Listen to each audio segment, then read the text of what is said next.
छठ पूजा भारत के राज्यों में मनाए जाने वाला एक प्रसिद्ध त्योहार है, जो कार्तिक शुक्ल षष्ठी के दिन मनाया जाता है। छठ पूजा मुख्य तौर से सूर्य देव का उपासना का पर्व है। इस दौरान लोग 36 घंटे का व्रत रखते हैं। पुराणों के अनुसार छठ पूजा की शुरुआत रामायण के दौर से हुई थी।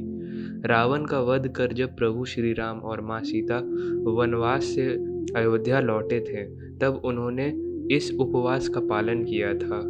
ऐसा भी मानते हैं कि कर्ण, जो सूर्य के पुत्र हैं, वो सूर्य भगवान के परम भक्त थे और पानी में घंटों खड़े रहकर अर्घ देते थे। पांडवों के स्वास्थ्य और लंबी आयु के लिए द्रौपदी भी सूर्य देव की उपासना करती थी।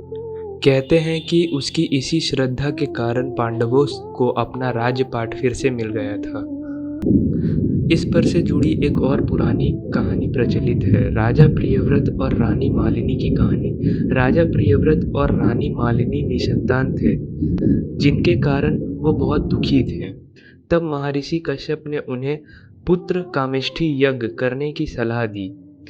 जब उन्होंने यज्ञ किया तो महर्षि कश्यप ने प्रसाद के रूप में रानी मालिनी को खीर खाने के लिए दिया। कुछ समय पश्चात ही उन्हें पुत्र की प्राप्ति हुई, लेकिन उनकी किस्मत इतनी खराब थी कि उनका पुत्र मृत अवस्था में जन्म लिया था।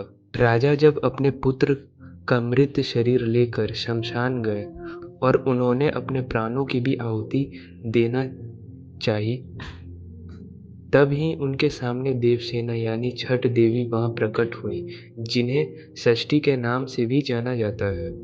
उन्होंने राजा को बताया कि अगर कोई सच्चे मन से उनकी पूजा करेगा तो उस व्यक्ति के मन की सारी इच्छा पूरी होंगी। देवी ने राजा को उनकी पूजा करने की सलाह दी।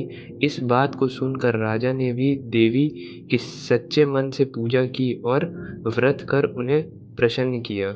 राजा से प्रसन्न होकर देवी ने पुत्र का वरदान दिया।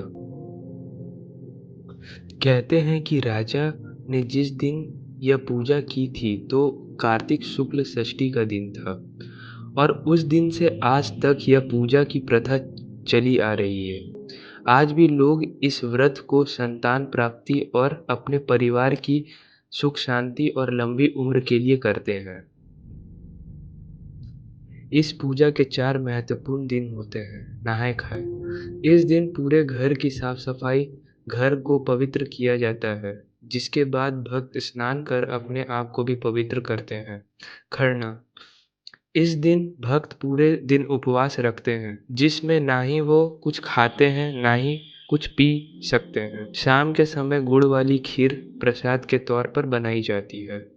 संध्या अर्घ, इस तीसरे दिन छठ पूजा का मुख्य दिन है। इसे पूरे दिन भक्त निर्जला व्रत रखते हैं और डूबते हुए सूर्य को अर्घ देते हैं। चौथा दिन उषा अर्घ, यह छठ पूजा का आखिरी दिन होता है। इस दिन उगते हुए सूर्य को पूजते हैं और फिर एक बार नदी के किनारे इकट्ठा होकर अर्घ देते हैं और अंत में भक्त शरबत या कच्चे दूध का सेवन करते हैं और व्रत खोलते हैं। इस तरह छठ पूजा की समाप्ति होती है। नाम बता दीजिए अपना। सुयांशु एवं